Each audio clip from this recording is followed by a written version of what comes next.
Jésus lui-même a prêché, les gens ont fui. La foule est partie. Jésus, hein, il ne s'est même pas mis à commencer à supplier cette foule pour qu'elle rentre. Il dit par contre à ses apôtres, et vous, pourquoi vous ne partez pas? Paul va répondre, plutôt Pierre va répondre, où irions-nous? Tu as les paroles de la vie éternelle. Est-ce qu'aujourd'hui les gens cherchent la parole pour la vie éternelle, comme Jean 5, 39 dit, vous sondez les Écritures parce que vous croyez trouver en elles la vie éternelle. Combien cherchent les Écritures aujourd'hui pour la vie éternelle? Lorsqu'on réussit, on a un titre académique ou on réussit à telle ou telle épreuve, ici sur terre, on est content. Et on manifeste la joie. On saute, on est très content. Mais lorsqu'on reçoit Jésus, lorsqu'un péché qu'on commettait, on ne le commet plus, qui a sauté de joie? Combien sautent de joie pour avoir abandonné les péchés? Par contre, ils regrettent même de les avoir abandonnés. Quand c'est quelque chose de spirituel qu'on gagne, on n'a pas vraiment de joie. Qui est dans la joie lorsqu'il mémorise des passages bibliques pour bien exhorter les autres? On ne fournit même pas les efforts pour y parvenir. On s'en fout. On s'est dit, ce n'est pas connaître les textes qui comptent, l'essentiel. Voilà. C'est important.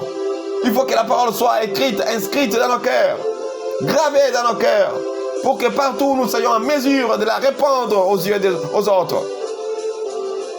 C'est important d'intérioriser la parole, de la garder en nous. Proverbe 4, 20, 23. Prête l'oreille à mes discours, sois attentif à mes paroles, qu'ils ne s'éloignent pas de tes yeux, garde-les dans le fond de ton cœur. Garde-les dans le fond de ton cœur. Car c'est la vie pour ceux qui les trouvent et la santé pour tout leur corps. Garde ton cœur plus que tout autre. Car ce cœur-là sera rempli ou aura été rempli de la parole de Dieu ou des paroles de Dieu qui procurent la vie éternelle. Si mes paroles demeurent en vous, je demeure en vous, a dit le Seigneur Jésus. Jean 14, 20, 23. Bénissons-nous. C'est lui qui garde ses paroles, ses commandements. Le Seigneur est en lui. Sois sans crainte, verset 32. Petit troupeau, car votre Père a trouvé bon de vous donner le royaume. Notre Père a trouvé bon de nous donner le royaume. Notre Père a trouvé bon de nous donner le royaume. Notre Père a trouvé bon de nous donner le royaume. Les choses et la vie. C'était le titre. On a lu Luc 12, 12, 32. Vivre de la grâce de Dieu. Nous devons vivre de la grâce de Dieu. Nous devons reconnaître cette action de grâce. Dans l'action de grâce, que c'est Dieu. C'est Dieu. C'est Dieu. Tout vient de lui. C'est Dieu qui nous fait grâce. Tu n'es pas directeur parce que toi tu as beaucoup étudié. Non, tu l'es parce que Dieu t'a fait grâce de l'être. Alors serre-le. Si tu le sers mal, ou si tu es arrivé là-bas par des tricheries et autres, tu n'as pas fait avec Dieu. Celui qui bâtit, s'il ne bâtit pas avec Dieu, il bâtit en vain. Sache que ce que tu fais, c'est en vain. Ça ne t'amènera nulle part. Tu es déjà condamné par la parole. Alors, répands-toi si tu es dans ces cas. Les choses et la vie. En abordant la question du lien entre les choses, c'est là, et la vie, Jésus rassure d'abord ses disciples en leur disant que Dieu prend soin d'eux. Dieu prend soin d'eux. Dieu prend soin de nous. Il commence par leur dire, ne vous inquiétez pas et ne vous tourmentez pas. Votre Père sait, cela vous sera donné par surcroît. Dieu sait ta situation là, il sait. Demeure fidèle, tu verras. Philippiens 4. Ne vous inquiétez de rien, mais en tout, réjouissez-vous toujours dans le Seigneur. Ne vous inquiétez de rien, mais en toutes circonstances, faites connaître vos besoins à Dieu par des prières, des supplications, des actions de grâce. Et la paix de Dieu, qui surpasse toute intelligence, gardera vos cœurs et vos pensées en Jésus-Christ. Voyez, nous devons garder la confiance en Dieu. Et que tout ce qui est pur, tout ce qui est saint, tout ce qui est digne de louange, tout ce qui mérite l'approbation, soit l'objet de nos pensées. Et non nos soucis, nos problèmes, nos maladies, qui nous rongent aussi dans la chair que dans l'esprit. Alors réveillons-nous et confions-nous au Seigneur. Jésus met en garde contre l'habitude de s'accrocher aux choses du monde alors qu'on nie aux autres le droit de vivre. Trop souvent, nous nous préoccupons de nous-mêmes et de nos intérêts mesquins. Nous devenons ainsi prisonniers des choses du monde. Il faut que cette perception des choses disparaisse avant que nous puissions comprendre que seul Dieu et son plan pour nous comptent. Seul Dieu et son plan pour nous comptent. Seul Dieu et son plan pour nous comptent. Seul Dieu et son plan pour nous comptent. Soyons sages, mes frères et sœurs. Que Dieu nous aide. Et l'autre portion est intitulée « Le trésor inaltérable ». Le trésor inaltérable. Le trésor inaltérable. Le trésor inaltérable. Nous allons lire Luc 12 toujours, du 33e au 34e. Le 33e et le 34e. Et après, on va passer à l'autre portion, parabole sur la vigilance. Parabole sur la vigilance, je crois. C'est par là que nous allons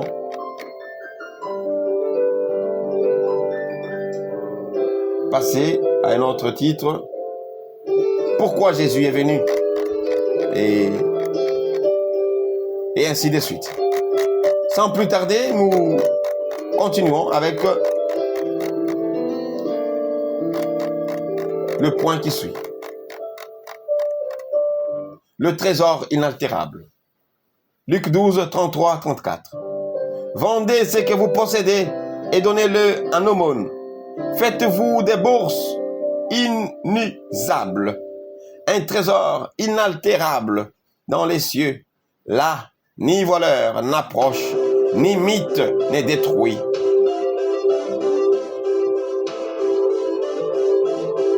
Car où est votre trésor? Là aussi sera votre cœur. Car où est votre trésor? Là aussi sera votre cœur. Ça veut tout simplement dire, nous devons vivre dans l'amour. Nous devons être prédisposés à partager nos biens avec ceux qui sont dans le besoin. Et c'est là que nous allons amasser le trésor dans le royaume des cieux. C'est là que nous pouvons espérer que tout ce que nous faisons ici-bas produit des trésors dans le royaume des cieux. Ce passage, amassez-vous les trésors dans le royaume des cieux. Peu de gens développent là-dessus. Les gens ne cherchent qu'à amasser les trésors ici-bas. Ils ne cherchent pas à amasser le trésor dans le royaume. Ils n'y pensent même pas. Ou presque pas. Sinon, rare des cas. L'argent est le royaume de Dieu. Titre, l'argent est le royaume de Dieu. Que peut-on comprendre dans ces passages? Nous avons déjà vu que le royaume accorderait une place particulière aux gens marginalisés et aux pauvres. Jésus introduit les pécheurs et les collecteurs d'impôts dans sa communion. Le règne de Dieu relève et fortifie les pauvres, libère les captifs, rend la vue aux aveugles, affranchit les opprimés et proclame une ère de paix, de justice et de réconciliation. Et des réconciliations. Et des réconciliations. Nous pouvons lire en passant Luc 4, 18, 19. Luc 4, 18, 19. L'Esprit du Seigneur est sur moi parce qu'il m'a conféré l'onction pour annoncer la bonne nouvelle aux pauvres. Il m'a envoyé proclamer aux captifs la libération, aux aveugles le retour à la vue, renvoyer les opprimés en liberté, proclamer une année d'accueil par le Seigneur. Proclamer une année d'accueil par le Seigneur. Nous pouvons relire. L'Esprit du Seigneur est sur moi parce qu'il m'a conféré, dans d'autres versions, parce qu'il m'a oint. Il m'a conféré l'onction pour annoncer la bonne nouvelle aux pauvres. Il m'a envoyé proclamer aux captifs la libération et aux aveugles le retour à la vue. Renvoyer les opprimés en liberté. Proclamer une année d'accueil par le Seigneur. On peut lire aussi Ésaïe 61, 1, 2, Ésaïe 58, 6. Chacun peut bien le faire.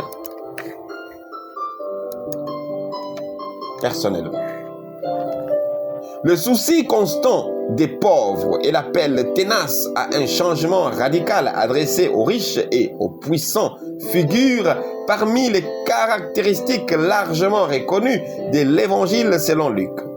Mais aujourd'hui, quel regard l'Église porte-t-elle sur la religion et l'argent dans le contexte des pauvretés et des richesses? L'économie est l'un des domaines où le règne de Dieu doit avoir un impact visible. Nous sommes dominés par la culture de l'argent, mais il existe des domaines de la vie qui y résistent. Il existe des domaines de la vie qui y résistent. La religion constitue l'une de ses poches plutôt de résistance. La Bible a beaucoup à dire à propos du lien entre l'argent et la vie spirituelle. Ici, parlant de la religion, souvent quand on donne les mots religion, les gens pensent toujours au négatif. Nous ne sommes pas religieux, nous ne sommes pas... Soyons sages mes frères. Le mot religion n'a aucun problème. Jacques 1, vers la fin, il est écrit « Une religion pure et sans tache consiste à se préserver des souillures du monde, à visiter les orphelins et les veuves. » Une religion pure et sans tache devant Dieu. Le mot religion n'a pas de problème. C'est comme la foi. Plusieurs confessions religieuses parlent de la foi. Les bouddhistes vont vous parler de la foi. Est-ce que nous devons cesser de parler de foi parce que les autres utilisent les mêmes mots? Non. Une religion pure et sans tache, c'est ça. La religion en Christ. Donc, cessons cela. On parle de l'homme irréligieux. Au dernier temps, les gens seront irréligieux. Le contraire de irréligieux, c'est quoi? C'est religieux. Donc, cessons de faire des discussions, des mots où ça ne sert vraiment à rien. Et beaucoup de ceux-là qui disent, nous ne sommes pas dans la religion, nous sommes dans la relation. Est-ce qu'ils sont même en communion avec Dieu? C'est ça qui fait qu'ils soient en communion avec Dieu? Non. Ce n'est pas en disant, je ne suis pas religieux et qu'on vise je ne sais pas comment, non. Donc, soyons et cessons des discussions inutiles. On poursuit. La Bible a beaucoup à dire à propos du lien entre l'argent et la vie spirituelle. Dans l'Ancien Testament, le Seigneur déclare « Ô vous tous qui avez soif, venez vers les eaux, même celui qui n'a point d'argent, venez acheter et manger. Venez acheter du vin et du lait sans argent, sans rien payer. Pourquoi pesez-vous de l'argent pour ce qui n'est pas du pain? Pourquoi peinez-vous pour ce qui ne rassasie pas? Écoutez-moi donc et mangez ce qui est bon, et vous vous délecterez des mets succulents. Vous vous délecterez des mets succulents. Ésaïe 55, 1, 2. Ésaïe 55, 1, 2. Ésaïe 55, 1, 2. Le Nouveau Testament rappelle une grande vérité. Vous savez en effet que ce n'est point par des choses périssables, par de l'argent ou de l'or, que vous avez été rachetés de votre vaine manière de vivre, que vous avez hérité de vos pères, mais par le sang précieux de Christ, comme d'un agneau sans défaut et sans tache, prédestiné avant la fondation du monde et manifesté à la fin des temps, à cause de vous qui par lui croyez en Dieu, lequel l'a ressuscité des morts et lui a donné la gloire, en sorte que votre foi et votre espérance reposent sur Dieu, ayant purifié vos âmes en obéissant à la vérité, pour avoir un amour fraternel sincère, aimez-vous ardemment de tout votre corps, cœur plutôt voulais-je dire, aimez-vous de tout votre cœur, car vous avez été régénérés, non par une sémence corruptible, mais par une sémence incorruptible, par la parole vivante et permanente, de Dieu. Toute chair est comme l'herbe, et toute sa gloire comme la fleur de l'herbe. L'herbe sèche et la fleur tombe, mais la parole de Dieu demeure éternellement. Et cette parole est celle qui vous a été annoncée par l'Évangile. Et cette parole est celle qui vous a été annoncée par l'Évangile. Mon frère, ma sœur, cette parole est celle qui nous est annoncée, accomplie en Jésus-Christ. C'est cela. Attachons-nous, accrochons-nous à cette parole et nous serons véritablement sauvés. C'est 1 Pierre 1, 18 à 25. Jésus a davantage parlé de l'argent que de la prière. en montrant une pièce d'argent et en demandant de qui était l'effigie et le sceau qu'elle portait. Marc 12, 14, 17. Marc 12, 14, 17. Il traçait en quelque sorte un parallèle entre la pièce des monnaies et l'homme.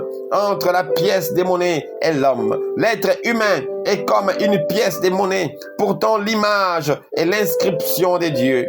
Pourtant l'image et l'inscription des dieux.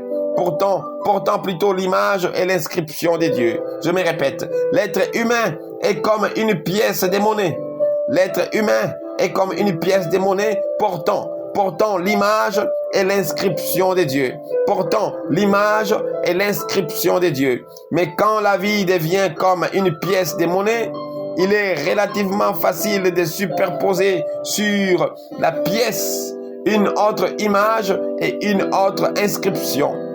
Je me répète, mais quand la vie devient comme une pièce des monnaies, il est relativement facile de superposer sur la pièce une autre image et une autre inscription. Sans nous en rendre compte, l'image de Dieu en nous peut être remplacée par l'image de César. L'image de Dieu en nous peut être remplacée par l'image de César. Ainsi, notre vie spirituelle tend à ressembler à une pièce de monnaie. Ainsi,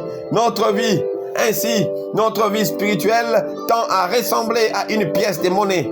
Nous sommes alors dans la culture de l'argent. Nous sommes alors dans la culture de l'argent. La vie n'est devenue que, oui, argent-centrique. Tout ne tourne qu'autour de l'argent.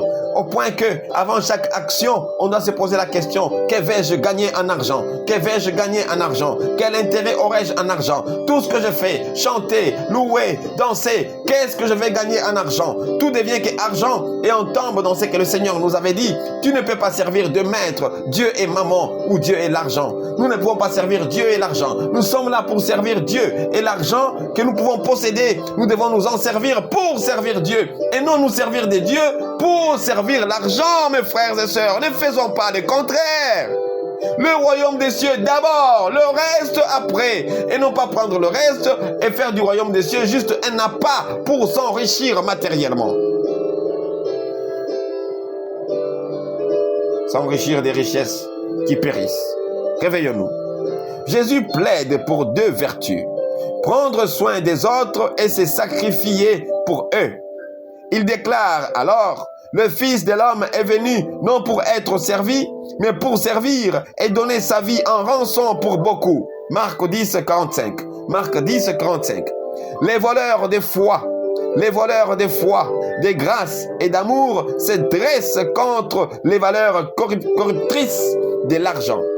Les voleurs de foi, donc la foi, de grâce, la grâce, et d'amour, donc l'amour, se dressent contre les valeurs corruptrices, les valeurs de foi,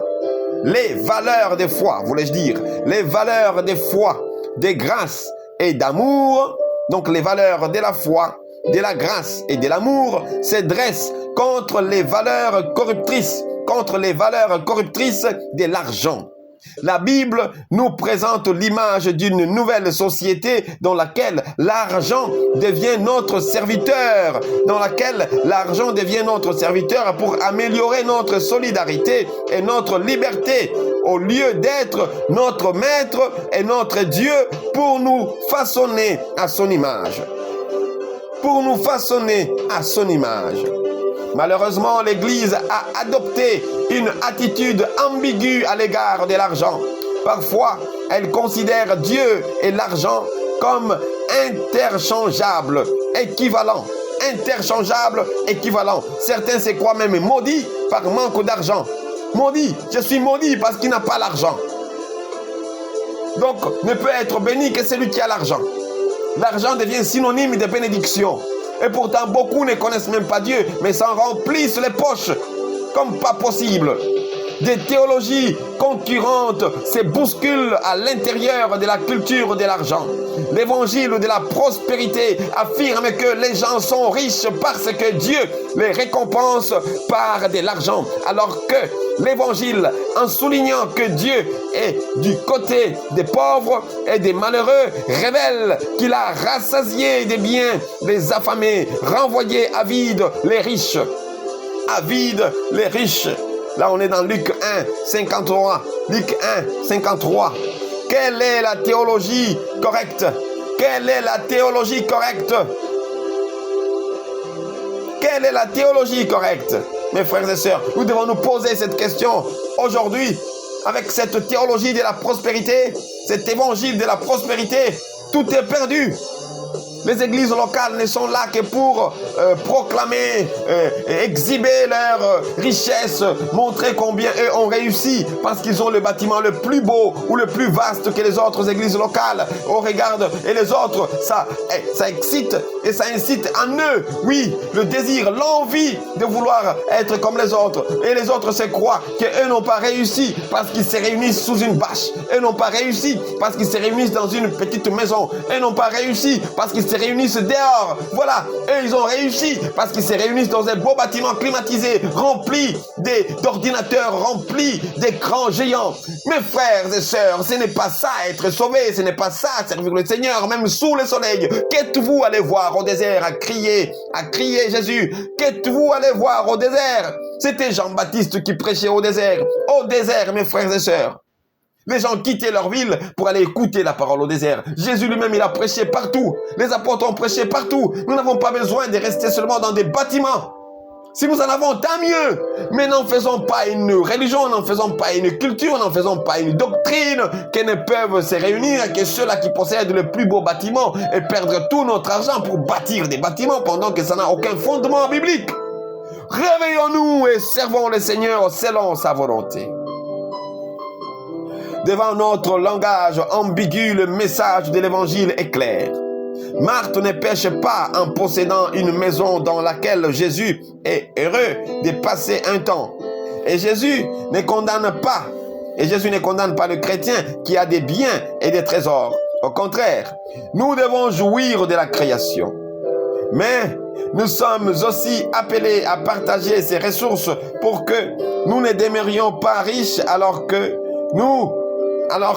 nos prochains deviennent de plus en plus pauvres. Mais nous sommes aussi appelés à partager ces ressources pour que nous ne demeurions pas riches alors que nos prochains deviennent de plus en plus pauvres. De plus en plus pauvres. Alors, soyons vigilants, soyons attentifs. Ce qui nous pousse au prochain, ce qui nous pousse au prochain, ce qui nous pousse au prochain passage, au prochain thème, parabole sur la vigilance. Toujours dans Luc 12. Parabole sur la vigilance. Mon frère, ma soeur, Jésus revient bientôt. Attention, sois vigilant. Tout ce que tu vois passe. Réveille-toi et donne ta vie à Jésus-Christ. Reste fidèle. Sois fidèle jusqu'à la mort. Tout ce que tu vois passe. Mais ce que tu crois en Jésus demeure éternellement dans sa gloire. Amassons-nous les trésors dans le royaume. Nous lisons parabole sur la vigilance. Luc 12, du 35e au 40e verset. Restez en tenue de travail et gardez vos lampes allumées. Restez en tenue de travail et gardez vos lampes allumées. Restons en tenue de travail. Hébreux 13 va nous dire, revêtez-vous de Jésus-Christ. Nous devons nous revêtir. Un Pierre plutôt. Un Jean 2 va dire, celui qui dit je l'ai connu doit marcher comme lui-même a marché. Donc nous voyons, on doit voir le Seigneur Jésus. C'était une parenthèse. Nous retournons dans la lecture. Luc 12, 35 à 40. Restez en tenue de travail et gardez vos lampes allumées. Restons en tenue de travail et gardons nos lampes allumées. Verset 36. Et soyez comme des gens qui attendent leur maître à son retour des noces. afin de lui offrir dès qu'il arrivera et frappera. Afin de lui ouvrir dès qu'il arrivera et frappera. Heureux ces serviteurs que le maître, à son arrivée, trouvera en train de veiller. En vérité, je vous le déclare, il prendra la tenue de travail, les fera mettre à table et passera pour les servir. Et si c'est à la deuxième veille qu'il arrive, ou à la troisième, et qu'il trouve cet accueil, heureux sont-ils. Vous le savez, si le maître de maison connaissait l'heure à laquelle le voleur va venir, il ne laisserait pas percer le mur de sa maison. Vous le savez, si le maître de maison connaissait l'heure à laquelle le voleur va venir, il ne laisserait pas percer le mur de sa maison. Vous aussi, tenez-vous prêts. Vous aussi, tenez-vous prêts. Nous aussi, tenons-nous prêts, mes frères, l'Église. Car c'est à l'heure que vous ignorez que le Fils de l'homme va venir. Car c'est alors que vous ignorez que le Fils de l'homme va venir. On ne connaît ni l'heure ni les jours. Alors soyons prêts tous les jours. Que peut-on retenir? Que peut-on retenir dans cette portion? Attente vigilante. Nous devons être dans une attente vigilante. Après avoir parlé de notre attitude au temps présent, Jésus parle de notre attitude future dans l'attente de son retour.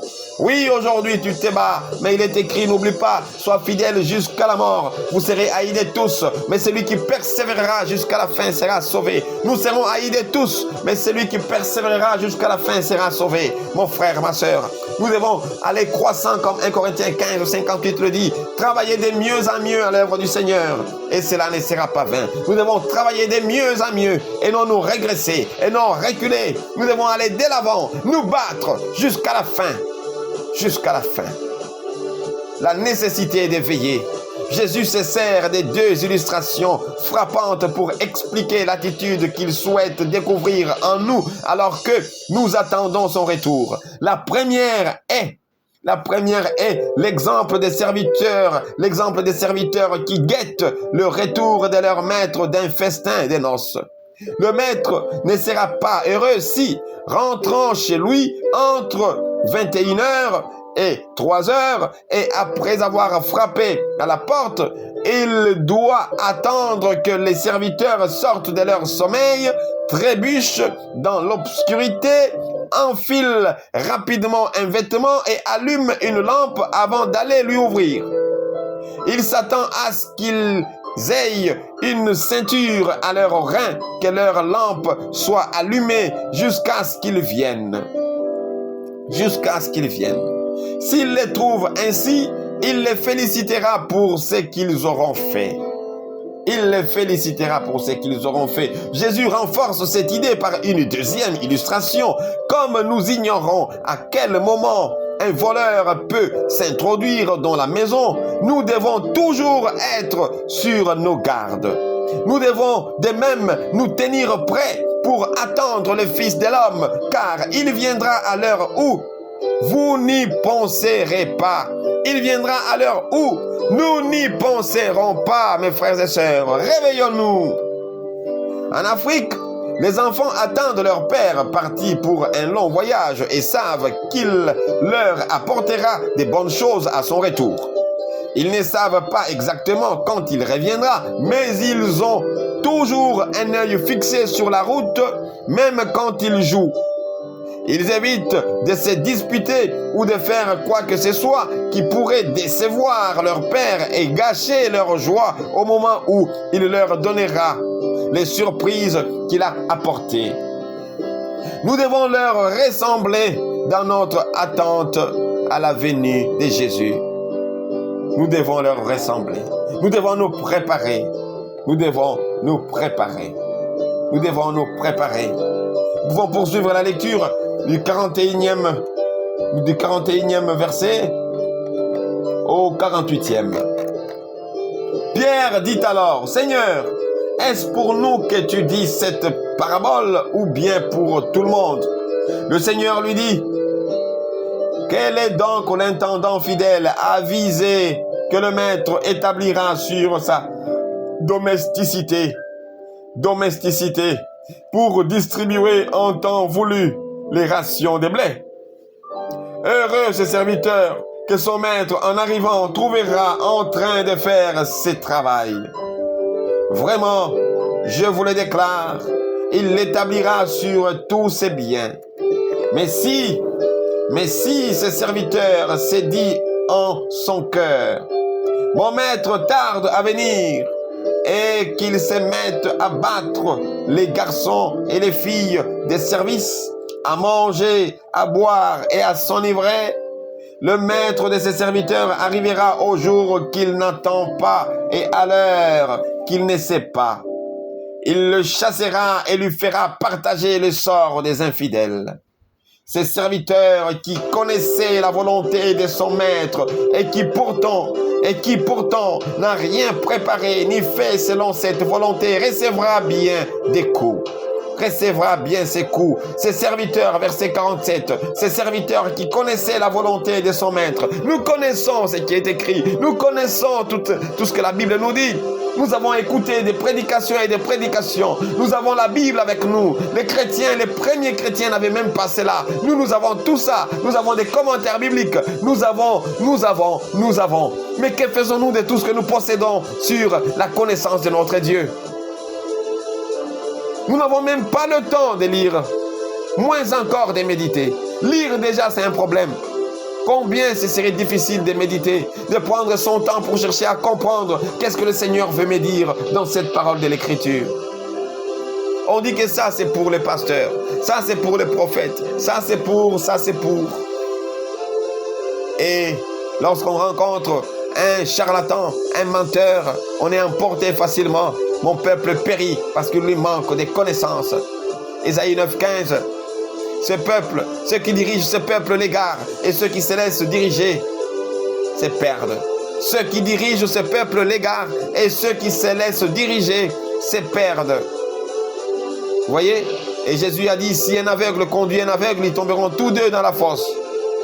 Alors, cherchons à grandir, à connaître le Seigneur. Désirons comme des enfants nouveau-nés le spirituel et pur, afin que par lui nous croissions pour les saluts. Si nous avons goûté que le Seigneur est bon.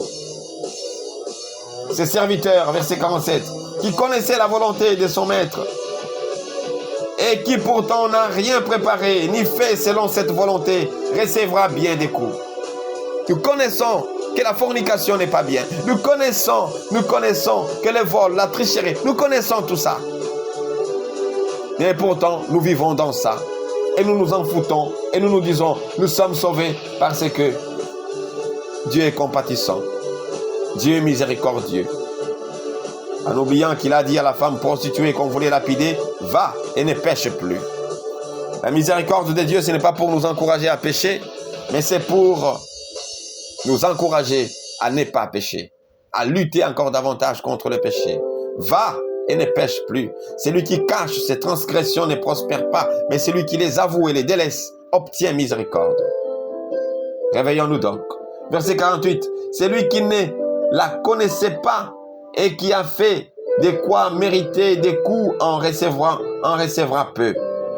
En recevra peu. À qui l'on a beaucoup donné, on redemandera beaucoup. À qui l'on a beaucoup confié, on réclamera davantage.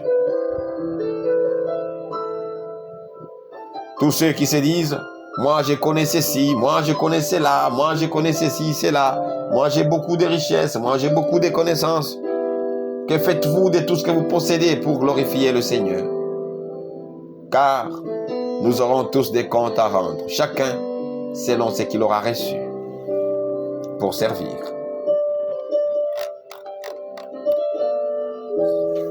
Qu'est-ce qu'on peut retenir dans cette portion encore davantage? La réponse de Jésus à Pierre. Pierre a écouté attentivement et demande à Jésus si cette instruction s'applique seulement aux disciples ou si elle concerne tous. Jésus répond en revenant à la métaphore des serviteurs. avant de partir en voyage, le maître établit un de ses serviteurs pour diriger la maison en son absence. Le serviteur qui s'acquitte bien de sa tâche sera récompensé. Mais s'il profite de sa position, s'enivre et frappe les autres serviteurs, il sera pris au dépourvu si son maître revient à l'improviste. Le maître le mettra en pièces et lui fera partager le sort des infidèles. Excusez-moi.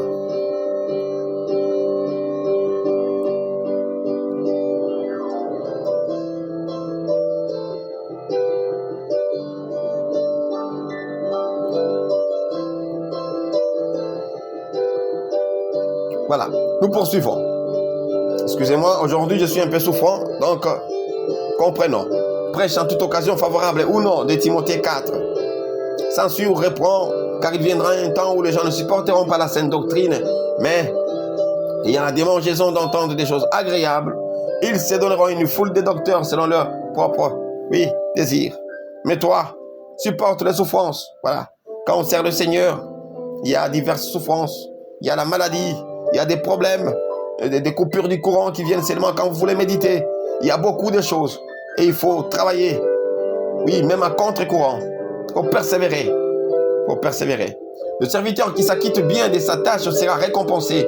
Mais s'il profite de sa position, s'enivre et frappe les autres serviteurs, il sera pris au dépourvu si son maître revient à l'improviste. Le maître le mettra en pièces et lui fera partager le sort des infidèles.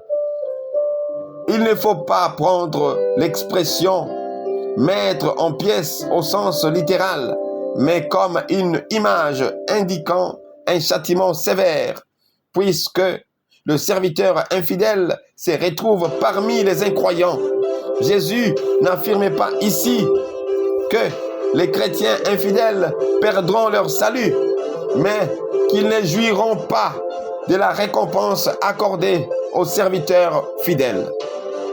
Mais qu'ils ne jouiront pas de la récompense accordée aux serviteurs fidèles. Cette parabole, nous pouvons bien partager là-dessus les fois prochaines.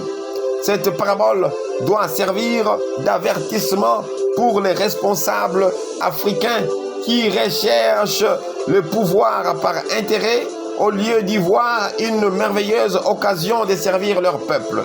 Le Seigneur tiendra compte de la manière dont ils auront assumé leurs responsabilités.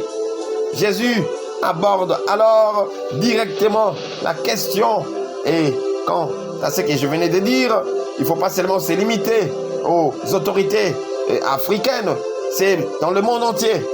Toutes les autorités du monde sont censées se servir du pouvoir, qu'elles possèdent, pour être au service du peuple et par conséquent aussi des dieux, parce que servir le peuple, c'est servir Dieu, parce que c'est Dieu qui les a établis, aussi directement qu'indirectement, chacun selon son cas.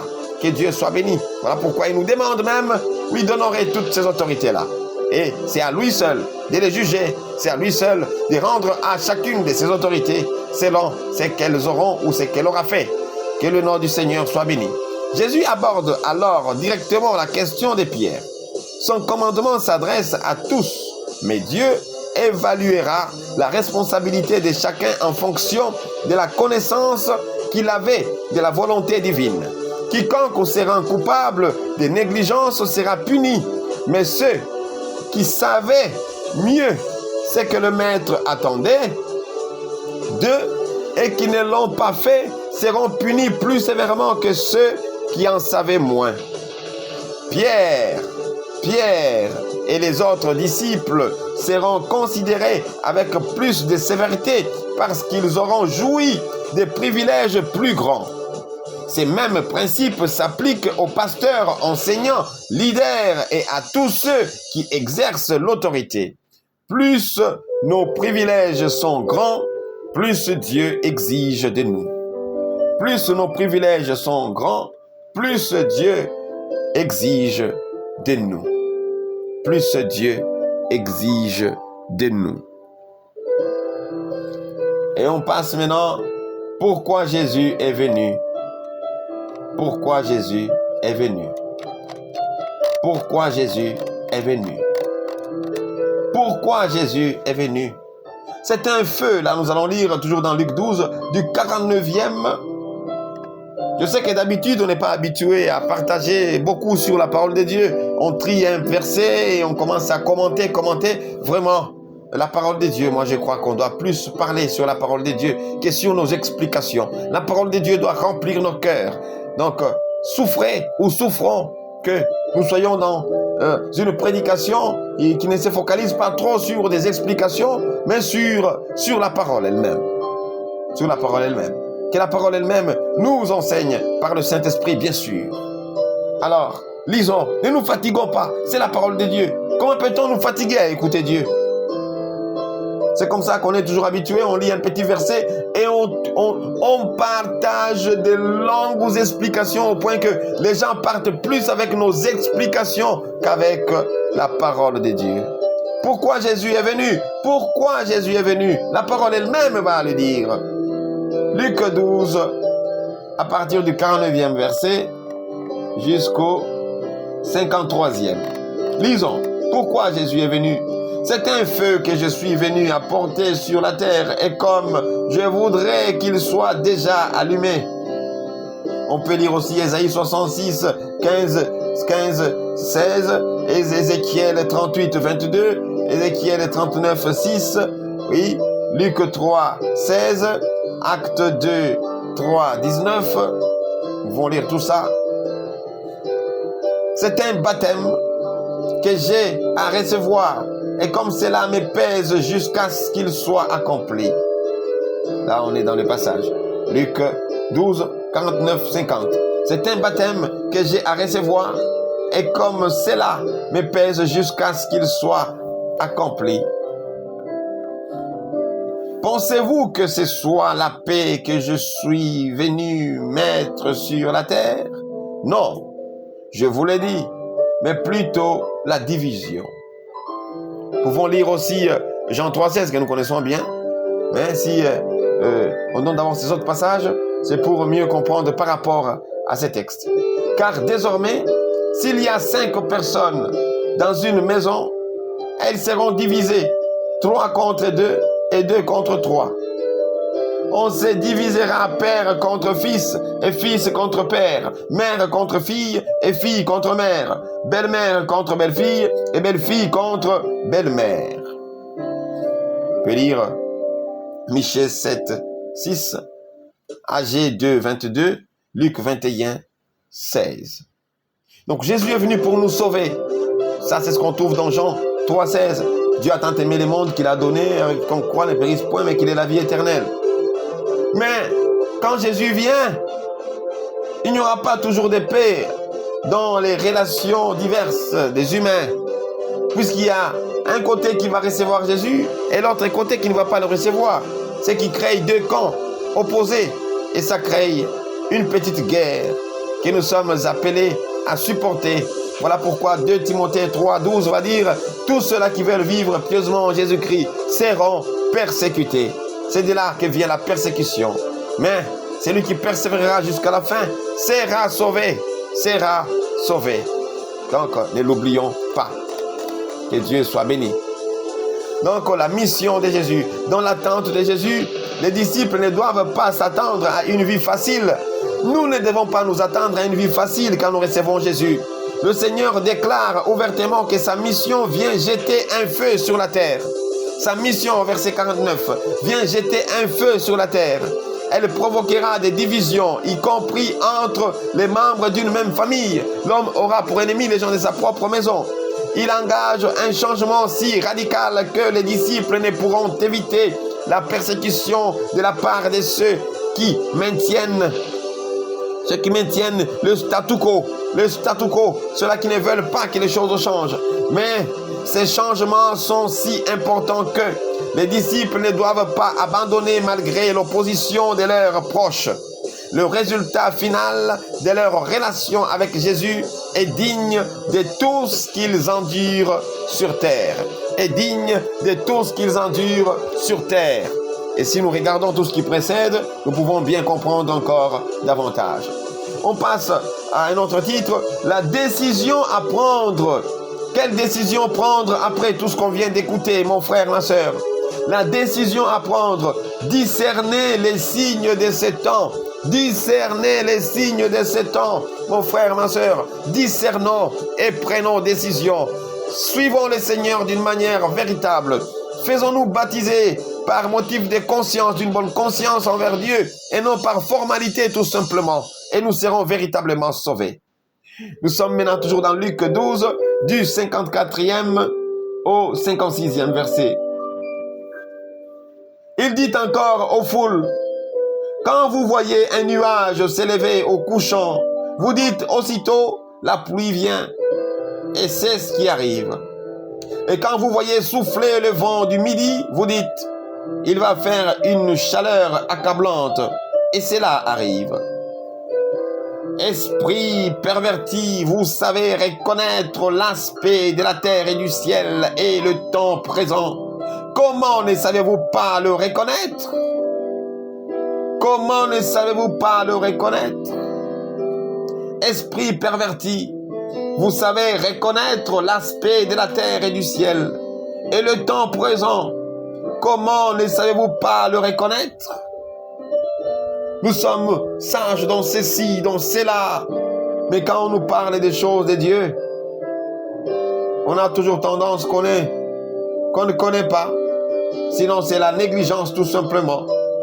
Tu lis bien dans la Bible, Dieu dit, sans la sanctification, nul ne verra le Seigneur. Tu t'en fous quand même de la sanctification. Toujours la négligence. Cessons de servir le Seigneur avec négligence. Les signes de la fin des temps sont là. Au dernier temps, les gens seront fanfarons, ennemis des gens de bien, amis de l'argent. Ils aimeront le plaisir plus que Dieu. Ils auront pour Dieu leur ventre. Il y aura des guerres et des bruits de guerre à gauche, à droite. Nous voyons tout ça, mais les gens s'en foutent. Les gens s'en foutent. Reproche de Jésus au peuple. Après s'être entretenu avec ses disciples, Jésus s'adresse à ceux qui n'ont pas donné suite à son message. À ceux qui n'ont pas donné suite à son message. Il les accuse de savoir prévoir le temps qu'il fera. Après s'être entretenu avec ses disciples, Jésus s'adresse à ceux qui n'ont pas donné, suite à son message.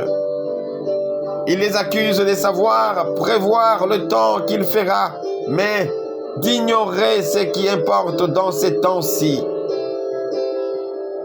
Ils savent que les pluies viennent de la Méditerranée à l'ouest et qu'un vent du sud apporte la chaleur.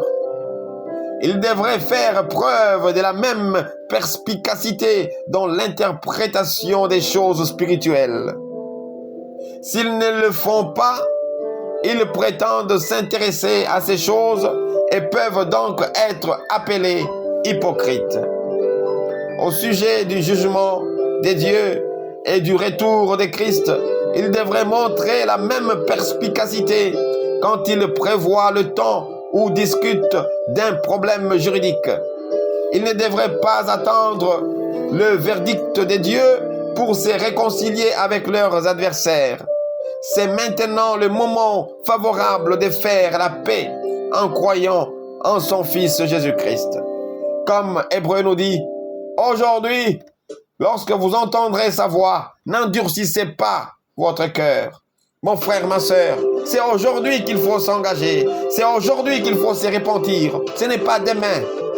Ce n'est pas après avoir remis, votre papier d'interrogation entre les mains du professeur que vous pouvez corriger une fausse réponse. C'est maintenant que la feuille de ta vie est entre tes mains que tu dois corriger, mon frère.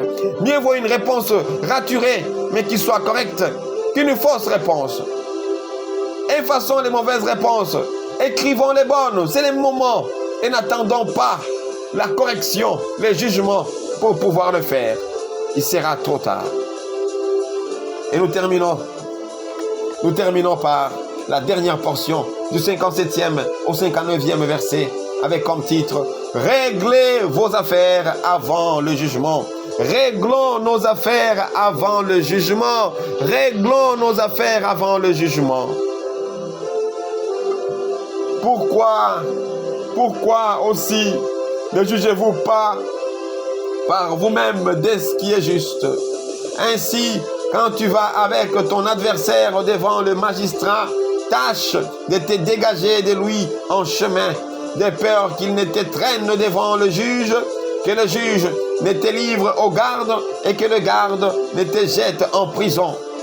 Je te le déclare, tu n'en sortiras pas tant que tu n'auras pas payé jusqu'au dernier centime. Je te le déclare, tu n'en sortiras pas tant que tu n'auras pas payé jusqu'au dernier centime. Mon frère, ma soeur, c'est ça l'image de tous ceux-là qui ne veulent pas, pendant qu'ils sont encore vivants ici sur terre, c'est réconcilier avec Dieu par la foi en Jésus-Christ et par une vie de sanctification. Car Romains 6, 22, 23 dit quoi? Mais maintenant étant affranchi du péché, et devenu esclave de Dieu, vous avez pour fruit la sainteté et pour fin la vie éternelle. Toi qui attends la vie éternelle, as-tu pour fruit la sainteté? As-tu pour fruit la vie en Dieu? As-tu pour fruit la vie semblable à Jésus-Christ? As-tu pour fruit la vie de sanctification, la vie de justice, la vie d'une véritable repentance dont on voit les fruits? Ou il te faut encore un Jean-Baptiste qui va te crier, race de vipères, qui vous a appris à fuir la colère à venir? Produisez donc des fruits dignes de la repentance. Mon frère, ma soeur, c'est maintenant que nous devons produire les fruits de la repentance, les fruits de notre foi, les fruits de la présence de Dieu qui nous habite par le Saint-Esprit, les fruits d'enfants de Dieu. Que la paix du Seigneur qui surpasse toute intelligence garde nos cœurs et nos pensées en Jésus-Christ. Mon frère, ma sœur, l'Église, telle est l'exhortation d'aujourd'hui. Pour le séjour des morts, nous allons en parler la fois prochaine. Que la paix du Seigneur soit avec nous tous. Amen.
Que ferions-nous sans toi, Jésus?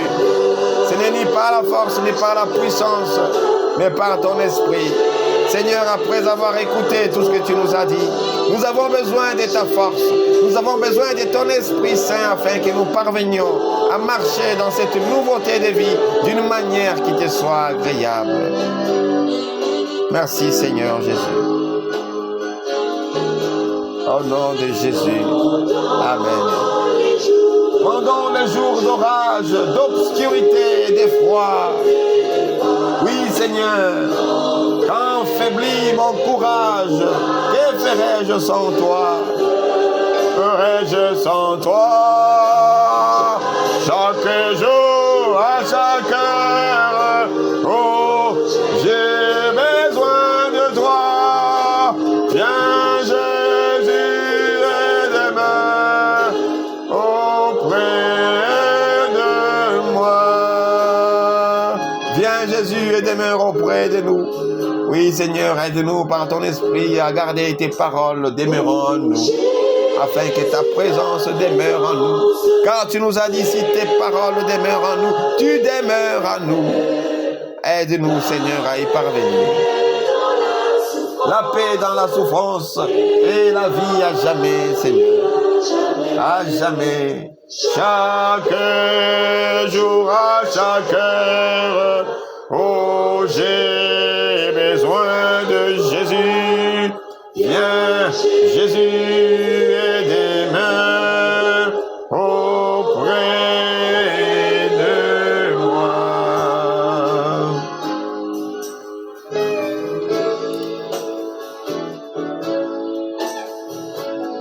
Oui, Seigneur, sois béni, sois adoré. Toi le maître de l'univers, toi qui as dit, je suis avec vous jusqu'à la fin du monde. Tu es avec nous jusqu'à la fin du monde. Que ta présence en nous soit manifeste, Seigneur, afin que comme Paul nous disions, ce n'est pas nous qui vivons, c'est toi qui vis en nous. Et toi vivant en nous, toi qui produis le vouloir et le faire, Seigneur, produis ce vouloir et le faire qui glorifie ton nom et que le monde croit que c'est toi qui nous as envoyés. Sois avec chacun de tes ambassadeurs, chacun là où il est, chacun dans sa mission, afin que tous nous puissions être reconnus, tes envoyés, tes ambassadeurs. Sois béni, Seigneur. Tu as dit, sans toi, nous ne pouvons rien faire. Nous voici, Seigneur. Utilise-nous. Et que toute la gloire ne revienne qu'à toi et à toi seul. Oh Jésus, priez la paix dans la souffrance et la vie à jamais. Chaque jour, à chaque heure, oh j'ai besoin de toi. Viens Jésus et demeure auprès de moi. Viens demeurer auprès de nous et nous savons que tu demeures auprès de nous. Car tu nous en as fait la promesse, Seigneur. Je suis avec vous jusqu'à la fin du monde. Nous avons besoin de toi. Viens Jésus, demeure parmi nous, manifeste-toi, demeure en nous Jésus. Alléluia. Sois béni Seigneur. Amen.